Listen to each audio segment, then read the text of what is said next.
Well, what you say, ladies and gents, it is your boy Bucket Sam, and we are back again today for another video. Today's video, I'm going to be reacting to that absolutely unreal game, absolutely class, Everton versus Burnley.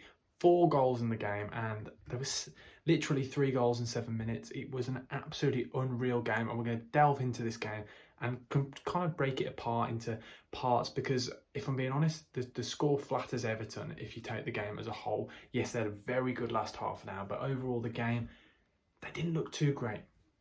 One thing as well before we start, Townsend, what a strike. What an unreal finish. He cuts down that left foot. We've seen him score some screamers in the past, obviously Palace against Man City, that famous volley, but I'll tell you now, this competes with it. That goal is unreal. 25, 30 yards out, I don't know, but it's an absolute screamer. But what a game it was. I always thought from the start of this game, when I saw the starting lineups, this is going to be a very interesting game. Obviously Everton without Calvert-Lewin, they're bagsmen really. And then not only that, they changed formation. We've seen them operate in a 4-2-3-1 system and a 4-4-1-1 system. They like to play with the number 10, and that's usually Richarlison playing behind Calvert-Lewin. But straight away I thought it was very odd. They went for a 3 at the back system. Then it was kind of a 3-4-3 system, which I'm not a fan of with this Everton side, and we'll delve into why, especially against this opponent's 4-4-2 Burnley. You know what's going to happen. They've got Barnes and Wood up top. You know they're going to bully your defenders, and quite clearly Rafa Benitez thought, okay, we need to match up against this strike force of Wood and Barnes, because they bully defenders. Let's be honest, that's what they do. And they thought, do you know what? Well, let's throw an extra defender in. But the problem is with this then, that invites pressure on. And with Burnley like to press high up on the pitch to force you to go long, because they know they'll beat you in the air. They're going to win it back and then play direct play. And that's what they do, and they do it very well. It's a very good system. It's not the most attractive style of play, but I think it's a very good system that they play. And we saw in the first half, Everton, obviously when they did get pressed and they did try and play that long ball, obviously without Calvert-Lewin up top in the number 9 position, Richarlison, he's a brilliant player, but he cannot hold the ball up. And every time Everton cleared the ball up to Richarlison, he would lose it, and then Burnley would come back on the attack. Not only that, when you're playing a 3-4-3 system, it is all about the wing backs. Luca Digne and Seamus Coleman have to get on and bomb on and constant up and down and get that overlap in. And that overlap can only happen if Demarai Gray and Andros Townsend come in quite narrow and kind of play as 2 inside forwards, I'd say, which then allows the overlaps. And then it'll be 2v1 down those sides. Obviously then Charlie Taylor playing at left back would then be isolated, and he'll never know, do I come inside and mark the winger, or do I go out wide and mark the fullback? And then that creates space. That's how the 3-4-3 system should work. But the problem was in the first half, Andros Townsend, Demarai Gray was standing on the wing, and it was easy to defend. Narrow back 4, they just left them out there, left the 2 fullbacks, and they knew they'd win in the air, and that's the problem. I thought Rondon would have been really suited to this kind of team. Then, when they did play the ball long, after Burnley had put on their high press, they could then play off him and do things. Burnley, they kind of stick to their system, and really they should have probably been 3 up at half time. Burnley started the game really well. You know exactly what they're going to do. Goodmanson and Dwight McNeil, any chance they get, they're going to whip that ball in. And Chris Wood really should have got a couple of goals. There was one huge chance about 20 minutes in where, I don't know if he bottled it, I don't really know what happened, but he missed, and he really should have taken that chance. Obviously, they did eventually get the goal. Was quite controversial. There'd been a few challenges just before that where it did seem a bit iffy, but that's beside the point. It was a great header from Ben Mee. Very good goal. Nothing you can really do.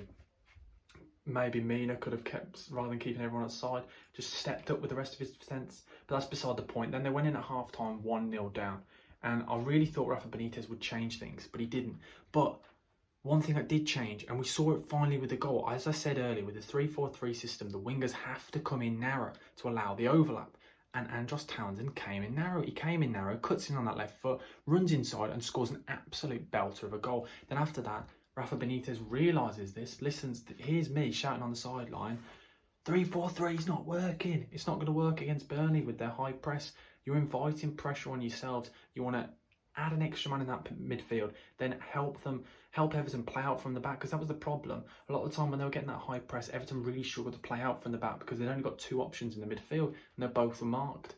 Brownhill and Westwood, they're going to close down, they're going to literally man mark and Decore and Allen, and that option wasn't there, forcing them to go long. So when they took off Ben Godfrey and brought on Andre Gomez and allowed that extra person in the centre of midfield, they could pass out from the back. They've got an extra man in that midfield. There was always one man in that centre of midfield for Everton then who was free, and then they could play between the lines. And then we saw literally from there onwards. That's why Damari Gray scored. That's where the goals came from. And then Michael Keane. Yes, Michael Keane was a header, but that's beside the point. It all came from there being an extra man in midfield. I think Rafa Benitez did get his entire tactics wrong for this game. I think he really should have just started off with the 4-3-3 system, or even the 4-2-3-1 system that they've been playing throughout the season, and just kind of stuck with what they were doing. And that's the problem. That extra man in midfield is huge against Burnley, because yes, a lot of the time Burnley do like to bypass the midfield and get it long, but it's then when you win the ball back, how are you going to move up the pitch? You can't play long against Burnley because they're going to win every header. You've got to play your way through, and the only way to play through is have more men in midfield. But overall, I think Everton deserved the win, just purely on their last half an hour. Burnley were unlucky. The problem is with Burnley, I do worry because they're creating a lot of chances and they're just really not getting results, and that is a worrying thing for them. I would be worried if, looking at their side, you know exactly what they're going to do. They're quite predictable, and if they miss the chances they create, they're never going to score, because literally, that was a really obvious thing. That was such a Michael Owen statement. But you know what I'm trying to say? They've got to take their chances. They're never going to get many chances in games. And here today they did. And they didn't take any. Yes, they took one, but the majority of them, really, Chris Wood should be scoring. I saw a stat that they mentioned about the goals scored for Burnley. Chris Wood has scored 9 goals since March 2020. Since March... since March 2021.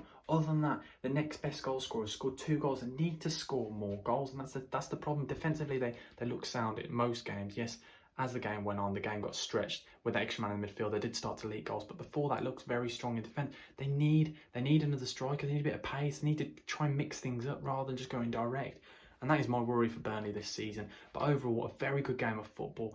Very interesting. Rafa Benitez, eventually when he did change it, things went right, and they should have done that from the start. And that was what I made on my notes. Straight away from the start, they needed that extra man in midfield. And hopefully now, I do worry for Burnley in the sense that a lot of clubs will watch this and realise how easy it is to play between the lines against Burnley. If you put an extra man in that midfield, Westwood and Brownhill, for as much as they chase and press and tackle, they cannot take on 3 men. But yeah, that's my analysis in the game reaction. It was an absolutely unreal game. Damari Gray, yes, was a brilliant. Townsend was brilliant. Allen was brilliant. But for me, there's only one man who's man of the match. It has got to be Townsend, really. I know I'm going to sound like a cliche. Yes, he got goal and assist, but defensively he was brilliant as well, because he did keep...